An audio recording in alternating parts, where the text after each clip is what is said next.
Good afternoon. Thanks for tuning in. It is Dan Kurz, DK Analytics.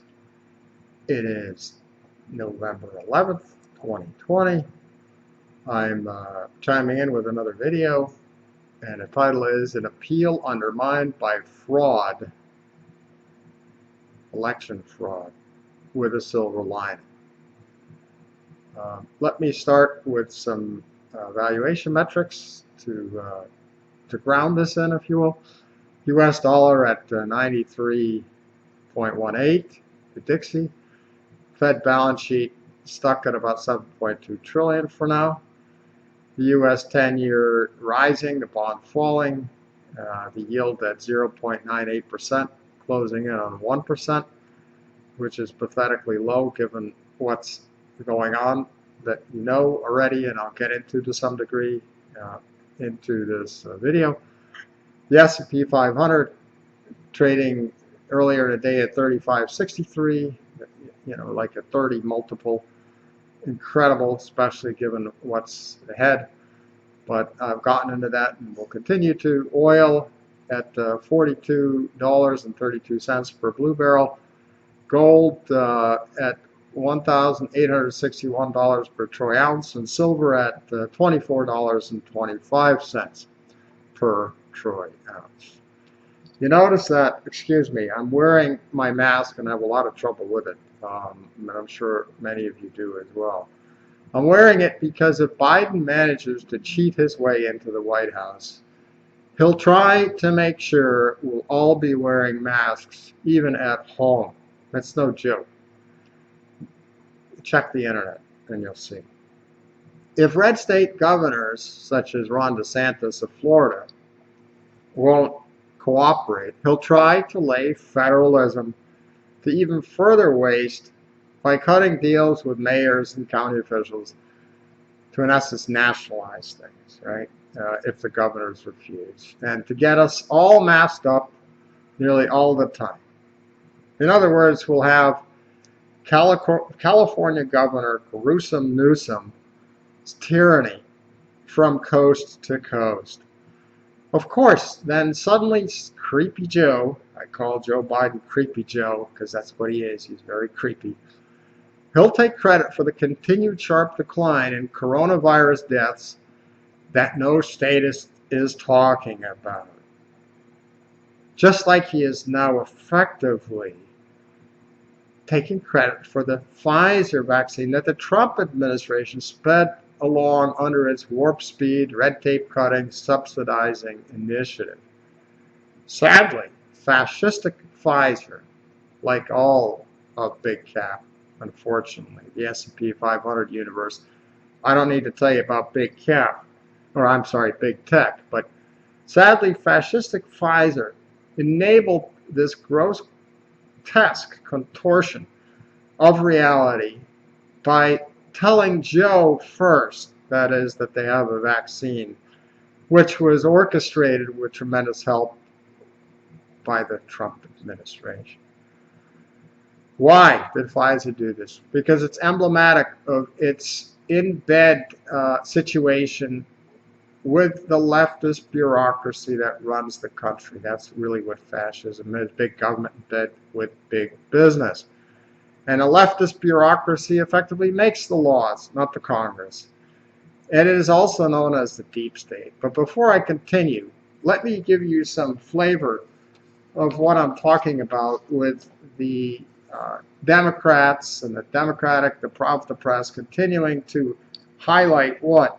Not plummeting deaths, coronavirus deaths, that's this red line here, but coronavirus cases, that's this blue line. By the way, I apologize once more for the bad visibility here, but I will put a link into this chart provided by Scott Atlas, who was hired by Trump to try to bring some sanity and some science over politics into the CDC. Well, what you see here is this daily surge against, obviously, the closing election, or the closer the election got, the more the coronavirus cases surged, and those cases are very questionable validity, by the way. And this number here, the tiny red line at the bottom, is a continued long-term contraction with some rises, but a long-term downtrend in actual coronavirus deaths, which is what counts, right? And I think we're going to see a very political, political football played with us, but I'll get to that in a second. Let me first frame something else as I struggle with this mask, and my daughter does at school. By the way, masks are known to not work, especially the kind that I'm wearing here. People put them on their steering wheel, on their mirror, in their pocket, and even if they don't do that, the mask isn't fine enough to constrain the virus particles from getting out. So what it does do is it deprives you of oxygen, causes you to inhale CO2, which the left is otherwise always very concerned about, and is a perfect greenhouse breeding ground if worn for 8 hours or something a day for all kinds of germs because of the warm, hot air that is going up into my glasses here. But what is Biden getting ready to do? I mean, he's going to not mention, and continues together with Fauci and other statists, the declining, sharply declining, even CDC numbers, death toll associated with the coronavirus. Specifically, it declined from 17,000, over 17,000 in the height of deaths from this virus, attributed to this virus, in, say, April of this year, to 2,325 weekly. Right? These are over 17,000 deaths in the U.S. on a weekly basis, and in April when it peaked. We're down to about 2,325. Excuse me, this keeps slipping. Sorry, Joe. And compare that to the average deaths a week in the U.S. of 52,500, right? Also a CDC statistic. This means that coronavirus deaths are currently being fingered for about 4% of all weekly deaths in the U.S. And even those numbers are most likely substantially bloated, specifically by up to 96%. Again, according to the CDC. How so? Because the virus death numbers incorporate people that have comorbidities or have long-term chronic serious illnesses, be it heart disease, be it diabetes, be it cancer. What am I trying to say? For comparison, say you had heart disease or cancer and got a severe flu and then ended up sadly dying. Would the cause of your death be the flu or your chronic ailment? Isn't the flu the straw that breaks the camel's back? Of course it is. But they're going to blame the flu? No, but they will blame the coronavirus. That's what I'm trying to say. In terms of politics, this is going to be a perfect Biden-Harris demagoguery setup. Specifically, Biden will claim that because he forced even more people to wear these wonderful masks 24/7, or at least while you're awake, that the pandemic has lost its grip thanks to him finally forcing everyone. Never mind that hardly no one walks around without a mask anyway. And then suddenly the leftist spin doctors will shift away from these spiking and highly dubious coronavirus new cases, right, which help to do what? Build herd immunity. And here's what we're seeing on the deaths, thanks to ever more people getting exposed. This is how viruses extinguish themselves naturally, right? But they will switch all of a sudden from cases to declining deaths. And then they'll say it's thanks to Creepy Joe forcing everyone to wear masks and social distance and shut down.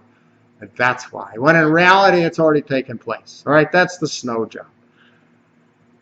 Well, this is truly deceitful. It's morally and ethically bankrupt. It's truly democratic. It's Marxist. Sorry, but it's true. In the hope that Creepy Joe doesn't succeed in becoming the 46th President of the United States, and I know the odds at this point aren't exactly great that he will be prevented, and because I know that commonly used masks, virus spreading efficacy, or virus spreading stoppage efficacy is virtually zero, I will take this silly thing off. That is, at least as long as I can still breathe free. Creepy Joe and Fauci.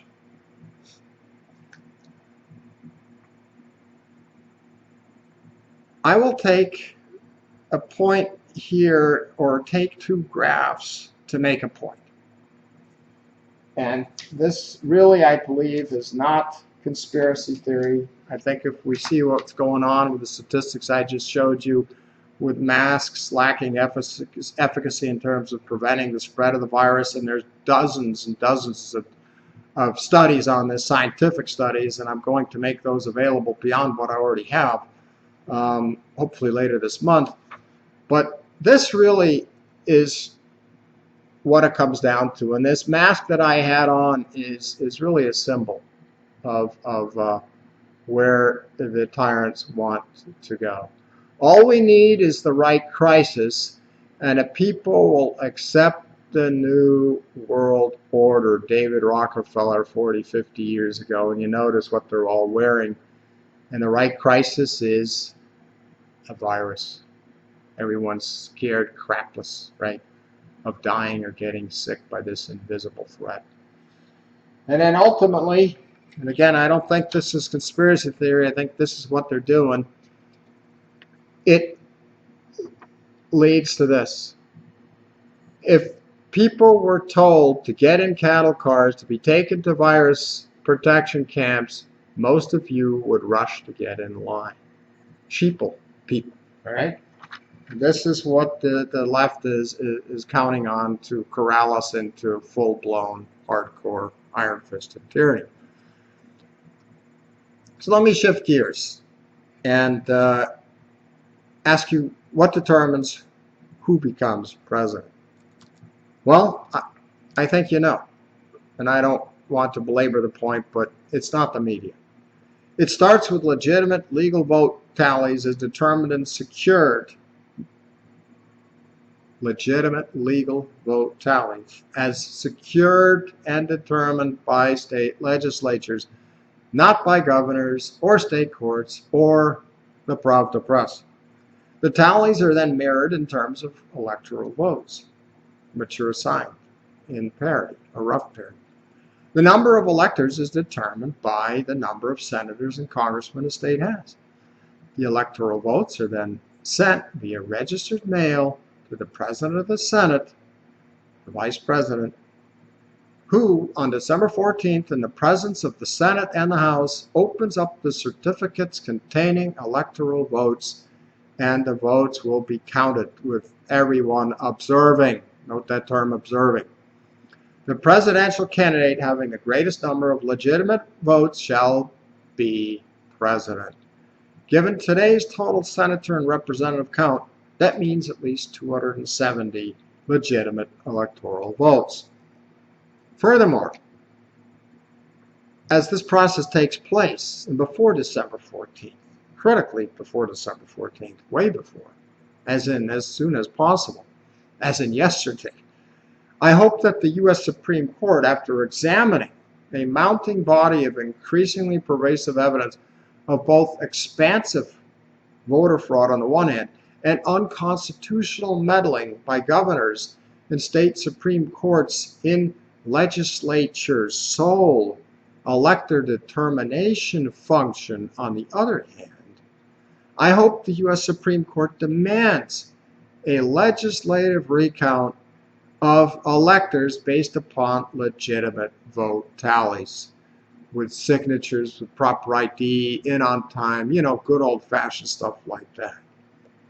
In essence, that the Supreme Court of the United States pushes huge political and media pressures to anoint President Biden or to anoint Biden, Harris, the next president, pushes that aside, that huge political and media pressure, and tries to reinstill constitutional fidelity in this most important of all franchises in a representative republic, the right to vote in a system featuring voter integrity, where your voting franchise is protected and not diluted or overwhelmed by illegitimate voters.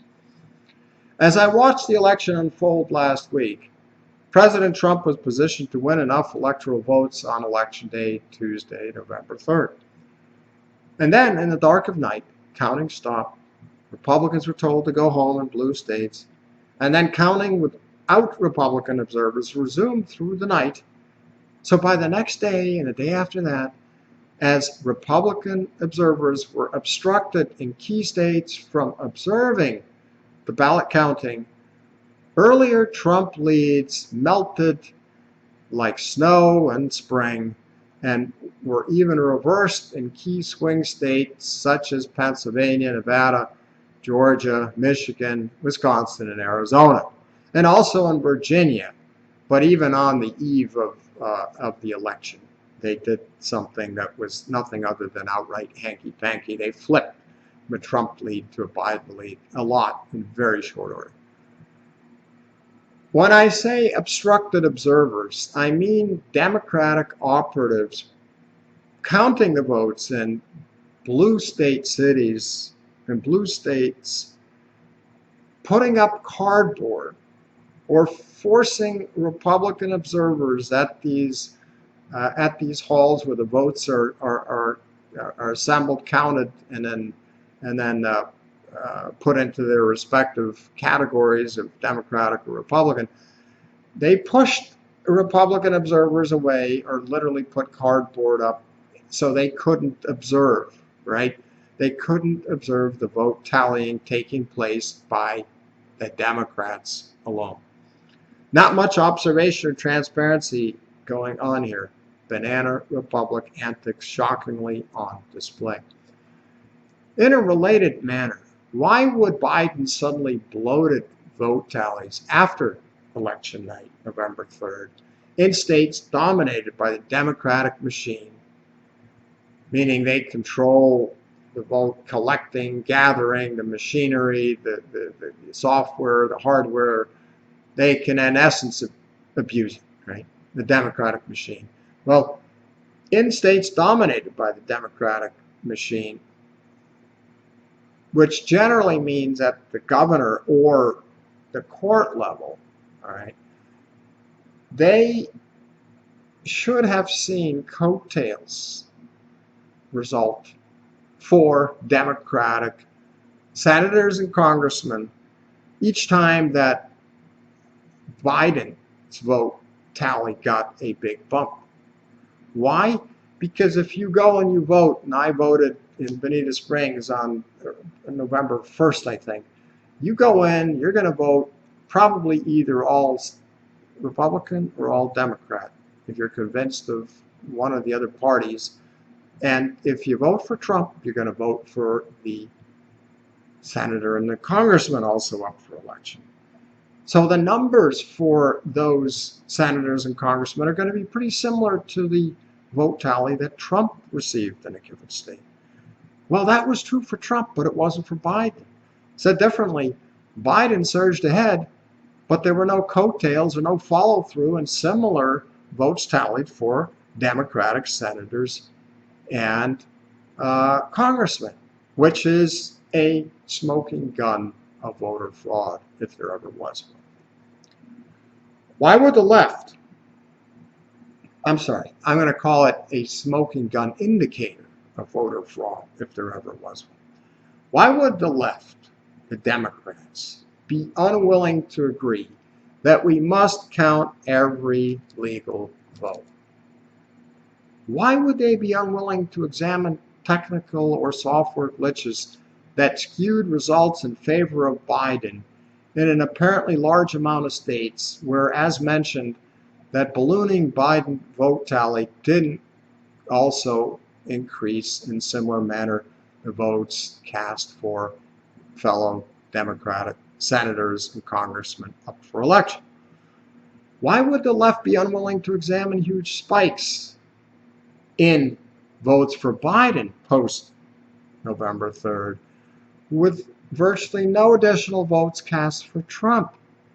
Why would the left refuse to examine suitcases of ballots delivered in the middle of the night or early in the morning, caught on camera or in videos, or examine Trump votes being destroyed, also on camera?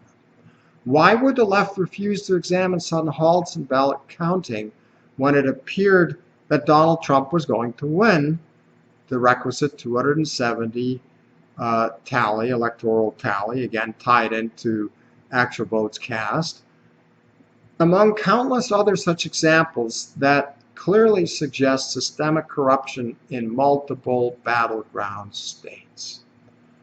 One after another witness in multiple sworn affidavits of systemic voter irregularities are being gathered at record pace across this land, including from postal workers, stating or confirming the tremendous fraud that went on.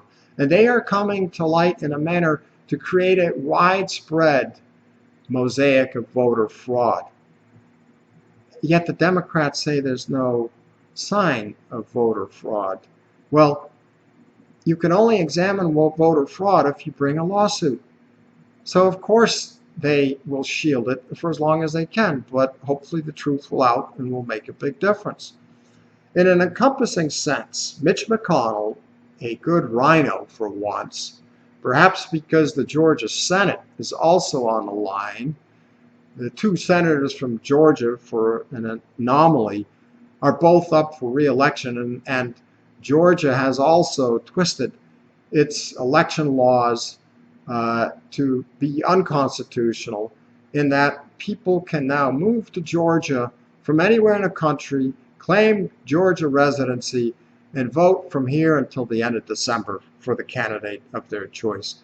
Well, guess what kind of people are going to be financed by various leading left-wing billionaires to come on in and then flip the Georgia Senate and then destroy the thin majority the Republicans have in the Senate to stop radicalism in terms of policy or judges to at least a degree, should Biden-Harris become the new administration.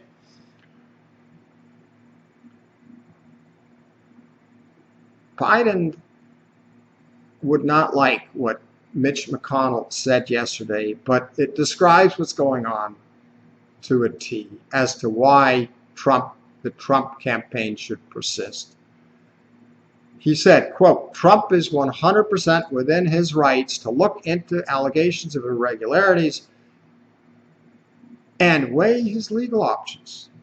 No lectures about how he should accept preliminary election results from the same characters who just spent 4 years refusing to accept the last election," unquote. Thank you, Mitch.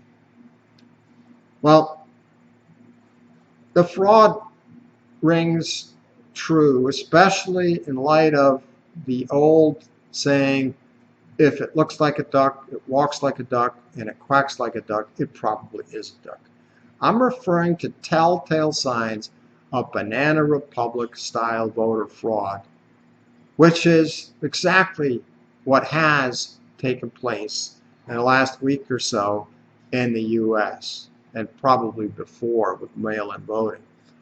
For stark historical flavor of just how tremendously destabilizing and franchise robbing this can be, recall, if you will, once more that in the 2012 presidential election, Obama versus Romney, Romney got 0 votes in all Philadelphia precincts. Not a vote. Many such, if it looks like a duck, kind of red flags are on offer in the U.S. And to give flavor or comparative flavor, consider what the BBC wrote on the heels of African elections in a prior decade, and how these kinds of irregularities or fraud or voter theft have surfaced in the current U.S. election in pivotal swing states, including, again, Pennsylvania, Michigan, Wisconsin, North Carolina, and Arizona, and possibly one or two more. Here is what I am referring to when trying to determine whether voter fraud is rampant anywhere it happens, whether in Africa or in the U.S. Too many voters. Watch the turnout figures. They can be a big giveaway. You never get a 98 or 99% turnout in an honest election of eligible voters. You just don't. What did we have in Wisconsin? Something like 85 or 90% of the registered voters vote. And if we've never seen it before, 60 or 64, higher than 60 or 65? Exactly like this. What's another indicator of voter fraud or hanky-panky with the voter franchise? A high turnout in specific areas. Think Democratic cities after November 3rd. Democratically run cities, that is. Think large numbers of invalid votes. Think of all the sworn affidavits pouring into lawsuits being filed. Consider, last but not least, delays in announcing results. Hey, Florida, the third or fourth largest state population-wise, was done on the eve of the election.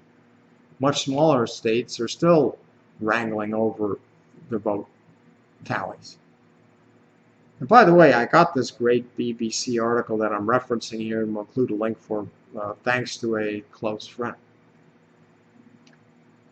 In a related manner, let me ask you something.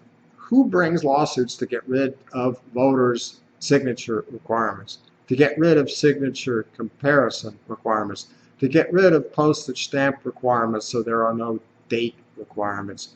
And who brings lawsuits to prevent voter fraud redress other than a party looking to cheat to win? The party is, you guessed it, the Democratic Party.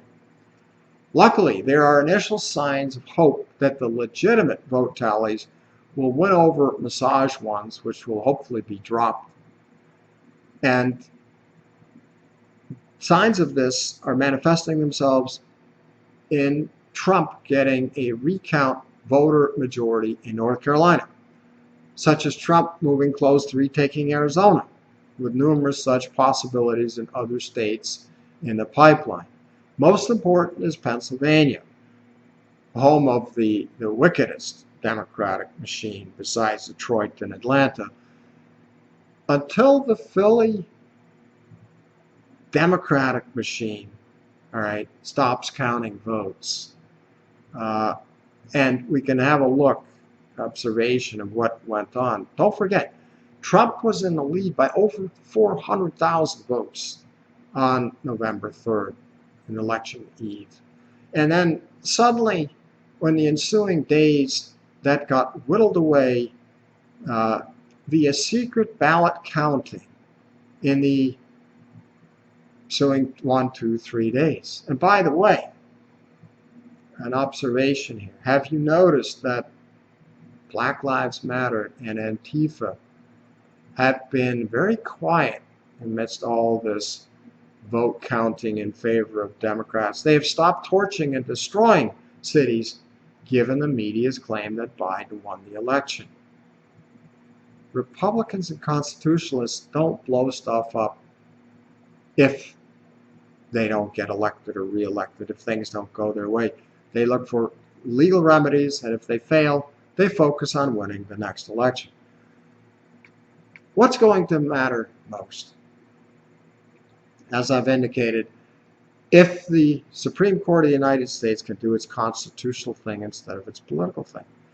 If it does, however unlikely, we can really hope for legitimate vote tallies instead of banana republic vote tallies brought about by Democrats unconstitutionally changing state voting laws to avoid transparency, observation, and integrity, while undermining the legislative branch's sole prerogative here, and while creating havoc and chaos on purpose in massively ramped up mail-in voting system in which neither signatures nor postmark dates could be or had to be checked and verified in key battleground states.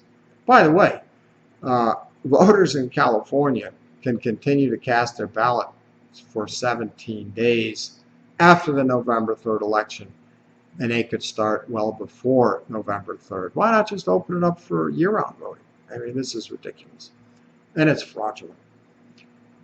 In short, Democrats don't want any voting tally observation sunlight. They don't want any voting time limits. They want to cheat their way to victory. And perhaps, most important of all, they want to avoid a Trump win at any and all costs, because perhaps a second Trump term would have a more active, pro-rule of law U.S. Attorney General than hapless Jeff or Epstein Barr.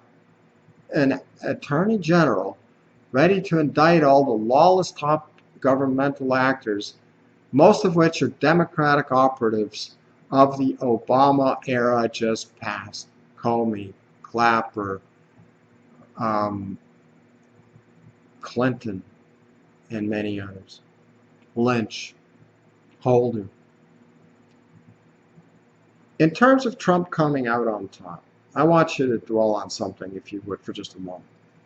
During the final 2 or 3 months of the campaign, during which Trump crisscrossed the country probably 3 dozen times, if not 4 or 5 dozen times, and often showed up in location A, B, and C with hardly any notice on the same day. Trump, regularly drew 30,000 or 40,000 or 50,000 extremely loyal and devoted and loving supporters, while Creepy Joe, the 3 or 4 times that he did leave his basement, was lucky to cobble together 200 to 300 pro-Biden attendees with lukewarm, if any, enthusiasm. Now, let me ask you, who sounds to you like the next president of the United States? Once again, at the end of the day, it's in the U.S. Supreme Court's hands. Will the justices be political or constitutional? Will enough justices be able to resist caving in to the endless media drumbeat of Biden won and the current preliminary electoral college tally of 290 for Biden and only 214 for Trump? Will enough justices be able to overcome a global consensus that Biden is the duly elected president-elect, even if he's anything but? Precedents don't bode well, sad to say, especially not under a Roberts court, despite Trump's 3 appointments. A recent back and forth on this with a friend went as follows. My friend, I was listening to Mark Levin. This was yesterday on November 10th. In the beginning of the second hour, you could tell he was very pessimistic. It was hard to listen. He didn't say it, but if you know him, you could tell. He described much of what I've been saying. The Dems and media are creating so many facts on the ground that few, if any, judges will have the balls to overturn any state's count. I replied, I hear you. That's what it comes down to, doesn't it? Specifically, your last sentence. Will those few truly constitutionalist judges remaining abandon the Constitution for politics, or fear of being tarred by the media, or the Dem machine? One and the same. Or will they truly stand for Article 2, Section 1, for integrity, and for the last chance to keep this country from turning into a beyond the point of return banana republic, even if they risk losing a life of comfort and endless press praise as fellow members of the Communist Party of the United States, the 0.5 privileged class for population.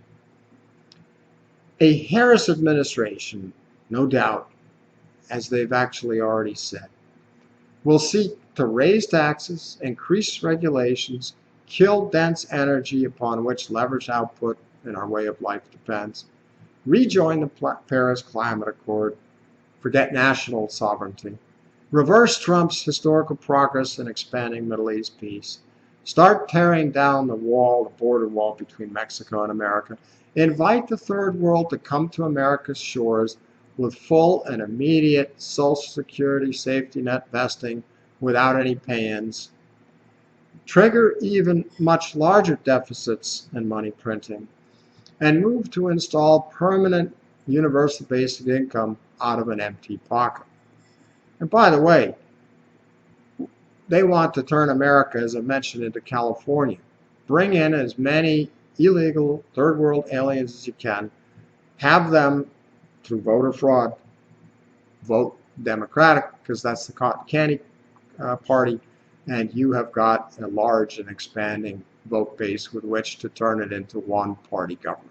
In other words, Sacramento, they want to turn Sacramento into Washington, D.C., or better said, Washington, D.C. into Sacramento. I think at this point, a Harris administration, if that, heaven forbid, comes to be, will be able to do a lot of things, even if the Republicans manage to hold the Senate. Because recall that the U.S. federal bureaucracy does most of the legislating, not the Congress, not the legislative branch. That the bureaucracy is leftist as hell, that it resides in the executive branch under the president, and that it will eagerly take leftist marching orders, think Obama's DACA, and that a Harris administration can issue tons of executive orders, which would reverse Donald Trump's, basically, tyranny over freedom, and neither the courts nor the Democratic House would probably seek to contest them. They definitely wouldn't seek to contest them. In other words, they'd go along, and we'd have more non-representative legislating by unelected, unaccountable, tenured bureaucrats helped by their colleagues in most courts. So if that happens, we're going to see less Main Street economic incentives, less Main Street property right protections, even worse fiscal policy, even worse monetary policy, a weaker economy born of renewed shutdowns, even lower productivity growth, and mind-numbing deficits that will make today's cartoonishly large trillion-dollar federal deficits look like pikers. Let me now get to the silver lining briefly. Specifically, let me get the silver. Consider it in this light. In the U.S., we have third world finances. Total debt is about 3.4 times GDP, and is growing by about 5 to 6 trillion per year. We've got trillion-dollar deficits at the federal level. We've got exploding debt and deficits at the state level. We've got bankrupt states featuring trillions in unfunded pension liabilities. And we've got unparalleled money printing that will soon be resuming. We have unpunished third world lawlessness perpetrated by those who controlled the top echelons of power during the Obama administration. You cannot have the rule of law if those making the laws are above the law. We are staring at another coup in the face, or we're staring at election fraud. The corrupt democratic voting machinery will determine an election, if they are successful, not legitimate/legal ballots cast. We are looking at the potential sunsetting of what remains of constitutional fidelity, individual freedom, and codified inalienable rights. We are looking at targeting and possibly prosecution of constitutionalists. In other words, take growing censorship of the Facebook and YouTube and Twitter kind to an even more foreboding and effective level from a tyrant's perspective. This doesn't exactly encourage free trade, travel, and investment, much less a vibrant economy. And we are staring huge potential policy changes at the presidential and Senate levels in the face that would dramatically weaken incentives of all kinds. Faced with this tremendously and possibly lasting political, economic, and destabilizing society gale force storm, faced with the growing impoverishment of Main Street, papered over by QE or stimulus without opening back up in the big cities of the country, and faced with stock and bond indices trading at bubble levels juxtaposed against very questionable sustainable earnings power and increasingly poor solvency, the only interim fix until the currency, the dollar, implodes is even more outlandish money printing or currency debasement. Against that backdrop, gold and silver are trading at a fraction of the dollar value they would need to attain to reinstill confidence in currencies being debased away at ever faster rates. That is, should the confidence or faith in fiat currencies suddenly crumble, which is what has happened at a tipping point in the past and is going to happen again this time. Sure as night follows day. It's a question of when, not if. But in such a world of lost confidence, a sevenfold rise in the dollar price of gold from our current level of something like 1860, I believe, and about $24 per troy ounce silver, I think a sevenfold interest in the dollar price of scarce gold and a 10 to 17-fold increase in the dollar price of even scarcer silver that can be reclaimed, would be a good bet.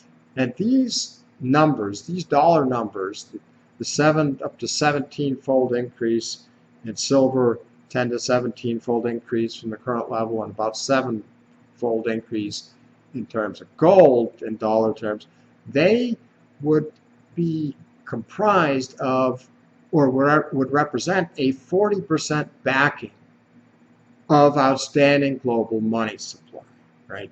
Why 40%? Because traditionally that has worked to reinstill confidence in fiat currencies, solvency, and future purchasing power. And the reason for this is very simple. Gold and silver, precious metals backing typically gold, with silver along for the ride at the commoner's level, right? Such a ratio is key because you won't be able to just print currencies with reckless abandon, simply because you won't be able to print gold or silver with reckless abandon. They come out of the ground in very difficult and small quantities. And that's how that would work. But you know what? It may not even come to that. It may well be that the global underallocation to physical precious metals, a lot of which are paper form, which aren't going to have physical gold behind them, but we've moved from the long-term global average of about 3% of investors' global portfolios, investable assets, to something like 0.5%. And we're in a lot tougher shape fiscally, monetarily, productivity-wise, rule of law-wise than we've been in since God knows when.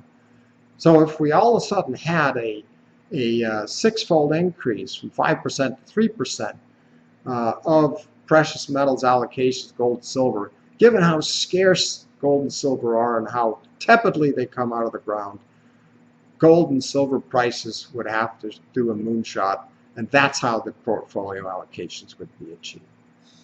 I'm sorry for being a bit long-winded. I hope you found my thoughts here of interest. It's a pretty serious point in history, and hopefully you'll be able to take something out of my remarks to as food for thought. Thank you, and